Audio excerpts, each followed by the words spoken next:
हज़रत यूसुफ अलैहिस्सलाम की कहानी इस्लाम की सबसे खूबसूरत और प्रेरणादायक कहानियों में से एक है। ये एक ऐसी दास्तान है जो हमें सब्र, ईमान और अल्लाह पे भरोसे की ताकत दिखाती है। ये कहानी हमारे दिलों को छू जाती है और हमें ज़िंदगी की सबसे बड़ी सच्चाइयों से रूबरू कराती है। हज़रत याकूब अलैहिस्सलाम के 12 बेटे थे, लेकिन यूसुफ उनमें सबसे प्यारे थे। उनकी खूबसूरती, अक्ल और नेक दिल की वजह से वे सबके चहेते थे। एक रात यूसुफ ने एक अजीब सा सपना देखा।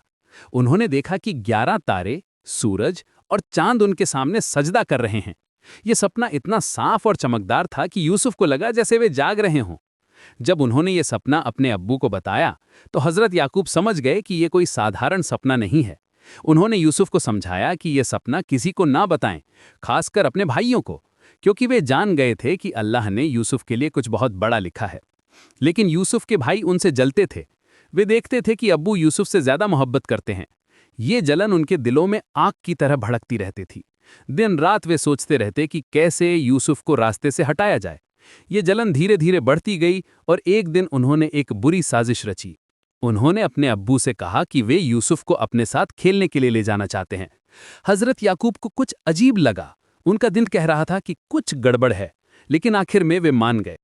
भाइयों ने यूसुफ को एक गहरे कुएं में फेंक दिया। वो कुआं इतना गहरा था कि नीचे से आवाज भी मुश्किल से आती थी। फिर वे घर वापस आए और रोते हुए झूठ बोला कि भेड़िया यूसुफ को खा गया है।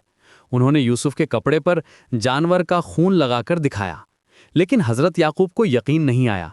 उनका बाप का दिल कह रहा था कि यूसुफ जिंदा हैं। वे समझ गए थे कि कुछ और ही हुआ है।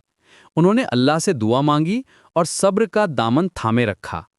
उधर कुएं में यूसुफ को अल्लाह की तरफ से इल्हाम हुआ कि एक दिन वे अपने भाइयों को ये सब बताएंगे जब वे उन्हें पहचान भी नहीं पाएंगे। ये अल्लाह का वादा था जो यूसुफ के दिल को तसल्ली दे रहा था। कुछ देर बाद एक कारवां वहां से गुजरा। जब उन्होंने पानी निकालने के लिए रस्सी डाली तो यूसुफ मिल गए। कारवां वाले बहुत खुश हुए क्योंकि उन्हें एक खूबसूरत लड़का मिल गया था। उन्होंने यूसुफ को मिस्र ले जाकर बेच दिया। मिस्र में यूसुफ को अजीज नाम के एक बड़े अफसर ने खरीदा। अजीज की बीवी जुलेखा थी। यूसुफ बहुत खूबसूरत और समझदार थे। अल्लाह ने उन्हें बहुत सारी खूबियां दी थीं। वे जो भी काम करते बरकत से करते। अजीज के घर में खुशहाली आ गई। धीरे धीरे जुलेखा का दिल यूसुफ पर आ गया। वे यूसुफ की खूबसूरती और अच्छे अखलाक से मोहित हो गई। एक दिन जब घर में कोई नहीं था तो उसने यूसुफ को बुरे काम के लिए कहा, लेकिन यूसुफ ने साफ इनकार कर दिया। उन्होंने कहा कि वे अल्लाह से डरते हैं और अपने मालिक के साथ धोखा नहीं कर सकते। ये था यूसुफ का ईमान और तकवा।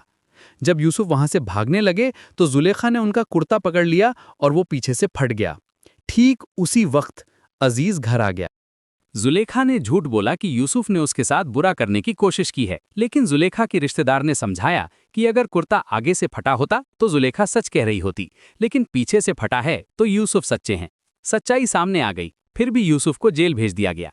जेल में यूसुफ ने 2 कैदियों के सपनों की तफसीर बताई। एक का सपना सच निकला। बाद में बादशाह ने भी एक अजीब सपना देखा। 7 मोटी गायें 7 पतली गायों को खा रही थीं और 7 हरी बालियां और 7 सूखी बालियां थीं। कोई इसकी तफसीर नहीं बता पा रहा था। तब उस कैदी को यूसुफ की याद आई। यूसुफ ने बताया कि 7 साल अच्छी फसल होगी, फिर 7 साल अकाल पड़ेगा। बादशाह बहुत खुश हुआ और यूसुफ को जेल से निकालकर मिस्र का खजांची बना दिया। यूसुफ ने बहुत अच्छी तरह से अनाज का इंतजाम किया। जब अकाल पड़ा तो यूसुफ के भाई भी अनाज लेने मिस्र आए। यूसुफ ने उन्हें पहचान लिया, लेकिन वे यूसुफ को नहीं पहचान पाए। यूसुफ ने उनसे कहा कि अगली बार अपने छोटे भाई बिन्यामीन को भी लेकर आना। जब वे बिन्यामीन के साथ आए तो यूसुफ ने एक तरकीब से बिन्यामीन को अपने पास रोक लिया। भाइयों ने बहुत मिन्नत की। आखिर में यूसुफ ने अपना परिचय दिया। सभी भाई बहुत शर्मिंदा हुए। यूसुफ ने उन्हें माफ कर दिया और कहा कि अपने अब्बू को मिस्र ले आओ। जब हजरत याकूब मिस्र पहुंचे तो यूसुफ का बचपन का